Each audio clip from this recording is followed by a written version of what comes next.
Gobierno Nacional fijará salario básico para el 2014. Avanzan trabajos en Puente Guayaquil-Santay.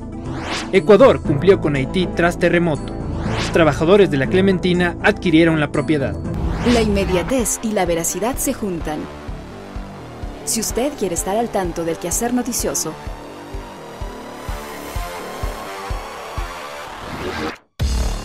conéctese a www.elciudadano.gov.es.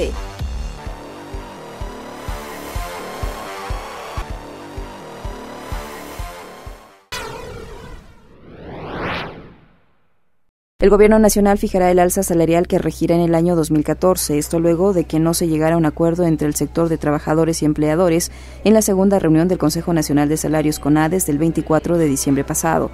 De acuerdo a lo establecido en la ley, al no existir acuerdo en la fijación del alza salarial, será el Gobierno Nacional a través del Ministerio de Relaciones Laborales quien fije el salario básico. Por tal motivo, esta cartera de Estado se pronunciará en los próximos días para poner en conocimiento su decisión. El 31 de diciembre sí se realizarán visitas guiadas por el Palacio de Carondelet en el horario de 9 a 17 horas. Los turistas nacionales y extranjeros que quieran visitar el lugar podrán hacerlo sin inconvenientes durante estos días. El último grupo podrá ingresar a las 16 horas. En los últimos 6 años, el Gobierno Nacional, con el propósito de democratizar la cultura y el acceso al Palacio de Carondelet, abrió las puertas a ciudadanos ecuatorianos y extranjeros para que conozcan las instalaciones de este lugar, ubicado en las calles Chile y García Moreno en el centro histórico de Quito. Las visitas se realizan por los corredores, el Salón Amarillo, el Salón de Banquetes, las vitrinas en donde están los reconocimientos que ha recibido el presidente y el país y la capilla. Así, Carondelet se transformó en un museo al que pueden entrar desde el 2007.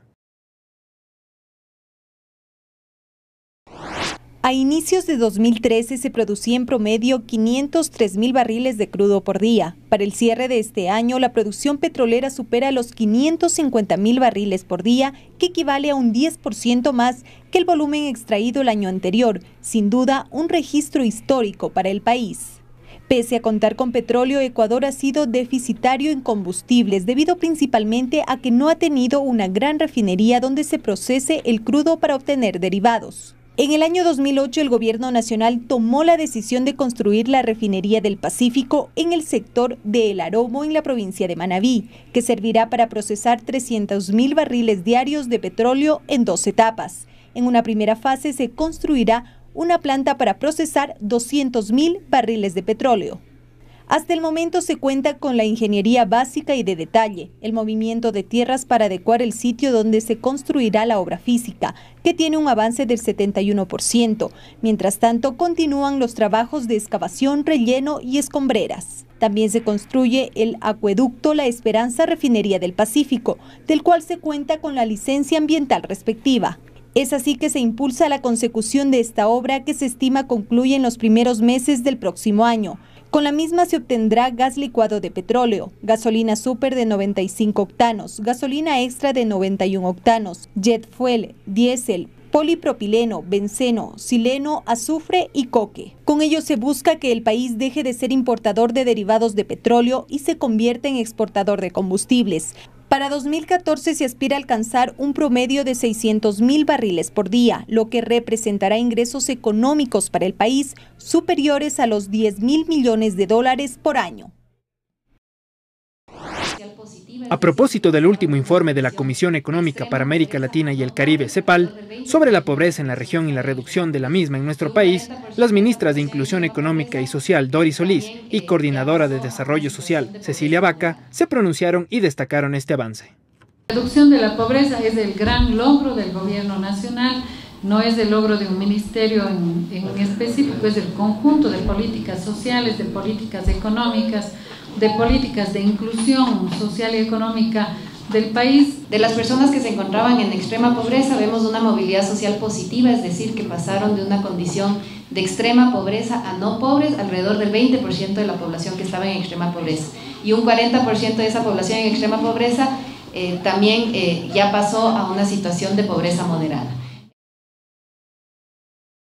Los países de la Unión de Naciones Sudamericanas, UNASUR, se comprometieron a apoyar la decisión de Uruguay sobre la legalización del consumo de marihuana. Dijo a la agencia Andes el secretario ejecutivo del Consejo Nacional de Sustancias Estupefacientes y Psicotrópicas de Ecuador, CONSEP, Rodrigo Vélez.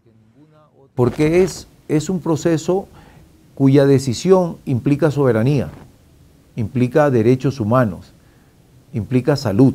Todas las naciones concordamos, presentes en esta reunión, concordamos que es un experimento social controlado que nos va a servir a todas las naciones para observar cómo se desarrolla este valiente experimento.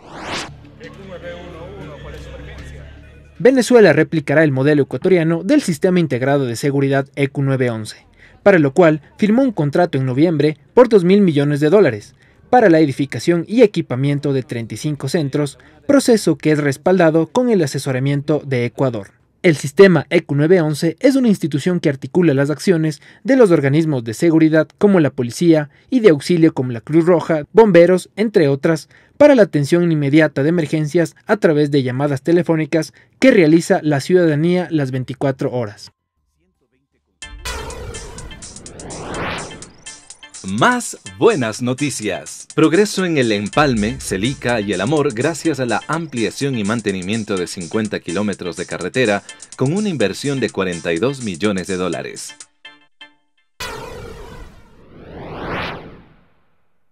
El Cuerpo de Ingenieros del Ejército Ecuatoriano cumplió una gran labor en Haití, luego del terremoto que ese país sufriera en 2010, apoyando en la reconstrucción de esta nación, una de las más pobres del mundo. 12 de enero del 2010, Haití es azotado por el terremoto más devastador de los últimos 200 años en ese país. Más de 220.000 personas perdieron la vida, 300.000 resultaron heridas y más de 1 millón se quedaron sin casa. Ecuador acude en ayuda del pueblo haitiano enviando al Cuerpo de Ingenieros del Ejército para reconstruir la isla. Es así que bajo la coordinación del Ministerio de Defensa, 330 personas divididas en 4 misiones con la participación de oficiales, voluntarios y trabajadores públicos de las 3 ramas de las Fuerzas Armadas, viajaron al valle de Artibonit para trabajar en beneficio del pueblo haitiano, como lo destaca Jorge Peña, comandante general del Ejército. El personal militar demostró su profesionalismo y experticia desde el primer momento, al ejecutar trabajos en difíciles condiciones. Luego de casi 4 años del fatal terremoto, el 4º contingente de apoyo a la reconstrucción de Haití concluyó exitosamente su labor. Así lo confirma Paul Torres, jefe de misión, y el ciudadano haitiano Oscar Piul. Este puente realizó el contingente anterior expresamente porque la población de Labadí quedaba aislada de Petit Rivière. De Petit afuera, eso duraba 1 hora, porque las vías no servían. Pero ahora muy cambio, con 10-15 minutos ya lo hago. Para mí es un cambio. Con un monto superior a los $30 millones, la intervención del Ecuador benefició a más de 150.000 habitantes. Los directivos de la Cooperativa de Producción y Comercialización La Clementina, quienes representan a los 1.800 trabajadores de esta propiedad agrícola, pagaron la totalidad de la oferta para acceder al bien, la misma que asciende a $78,9 millones. La Clementina, al momento, está en poder del Servicio de Rentas Internas SRI, producto del embargo realizado a bienes del magnate bananero Álvaro Noboa, por su deuda tributaria resultado del no pago del impuesto a la renta del año 2005. En días pasados, la hacienda salió a remate, siendo la cooperativa de trabajadores la única interesada en adquirirla. Para el efecto, accedieron a un crédito concedido por la Corporación Financiera Nacional. El expresidente de Colombia, Álvaro Uribe, está indudablemente detrás de la guerra. Es un alfil de los Estados Unidos y de la CIA en la región, afirmó el canciller ecuatoriano Ricardo Patiño en referencia a la publicación del Washington Post sobre la intervención de la Central de Inteligencia Americana CIA en operaciones para eliminar a líderes de las insurgentes Fuerzas Armadas Revolucionarias de Colombia, FARC. Ya sabemos detrás de qué está Uribe, o sea, él está siempre detrás, en medio y delante de la guerra. Tratarán de establecer, de que nosotros podamos enfriar o dañar nuestras relaciones tanto con Colombia como con Estados Unidos, que se afecten las elecciones en el Ecuador, que se afecten las elecciones en Colombia y que se afecte el proceso de paz. Yo creo que ese es uno de los principales objetivos de estas supuestas revelaciones inocentes en época de Navidad. La Secretaría de Educación Superior, Ciencia, Tecnología e Innovación, CENESID, y el Instituto Nacional de Estadísticas y Censos, INEC, presentaron días atrás los resultados de la primera encuesta nacional de Ciencia, Tecnología e Innovación. La investigación permite conocer los más importantes indicadores relacionados con la investigación científica, el desarrollo tecnológico e innovación, además de los recursos y el talento humano asignados a esta área entre el 2009 y el 2011. En ese sentido, las cifras del INEC indican que el Gobierno nacional logró financiar el 67% de la investigación y el desarrollo en el 2011. El objetivo fundamental es que les sirva a los hacedores de política, a los tomadores de decisiones, para poder diseñar una política pública adecuada en ciencia, tecnología e innovación, y también, obviamente, para que exista un adecuado monitoreo y evaluación de estas políticas. El universo de investigación se ejecutó en dos partes. La primera incluyó un total de 56 universidades, 22 ONGs, 40 hospitales docentes, 13 institutos públicos de investigación y 30 entidades del gobierno. La segunda parte estuvo compuesta por el 39% de empresas manufactureras, 3% de empresas dedicadas a la extracción de minas y canteras y el 58% orientada al servicio y comercio. En total, en el año 2011 se invirtieron cerca de $1.210 millones en actividades de ciencia, tecnología e innovación. Sin embargo, vemos que los esfuerzos que tenemos que hacer en el ámbito de la investigación y desarrollo todavía son enormes. El total de gasto en investigación y desarrollo es del 0.35% del PIB y el gasto en actividades de ciencia y tecnología es del 0.6%. Según Ramírez, la estrategia del gobierno apunta a triplicar la inversión en el sector para los próximos años. Además, se hizo un llamado a la empresa privada para que apueste en la inversión en ciencia y tecnología. Uno de los principales incentivos para mejorar estas cifras será el incremento en el salario de los investigadores, que en la actualidad en el país suman cerca de 7.700 profesionales. Dicho incremento partirá desde los $1.700 como base y podrá llegar hasta los $6.000.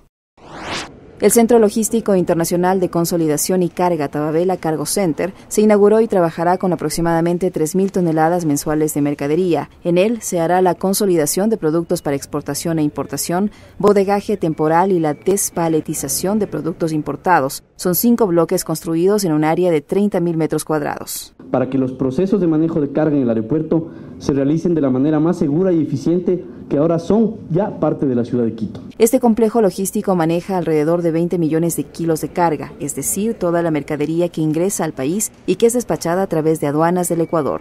El SENAE en el aeropuerto de Quito tiene el mejor promedio total de despacho y nacionalización de carga. Obra construida en un extremo del aeropuerto Mariscal Sucre con una inversión de $26 millones. Las aerolíneas cargueras planean operar más frecuencias desde Quito y han anunciado cambio de flota usando aviones más grandes cada vez. Tanto aduanas del Ecuador como el campo logístico de carga duplican el espacio en relación al antiguo aeropuerto, ventaja que permite mejorar y optimizar el servicio para los operadores de comercio exterior. La construcción del primer puente basculante del Ecuador, que une al puerto principal de la isla Santay, es uno de los componentes primordiales que tiene el proyecto emblemático Guayaquil Ecológico, que dirige el Ministerio de Desarrollo Urbano y Vivienda, MIDUBI. Para la ejecución de esta obra, el gobierno nacional proyectó una inversión que supera los $14 millones y al momento se encuentra en su última etapa. Esta obra tiene una longitud de 840 metros por 4 de ancho, donde se encontrarán pasos peatonales, ciclovía, miradores, rampas, baterías sanitarias, áreas verdes e iluminación, para que los habitantes disfruten del entorno natural de la zona.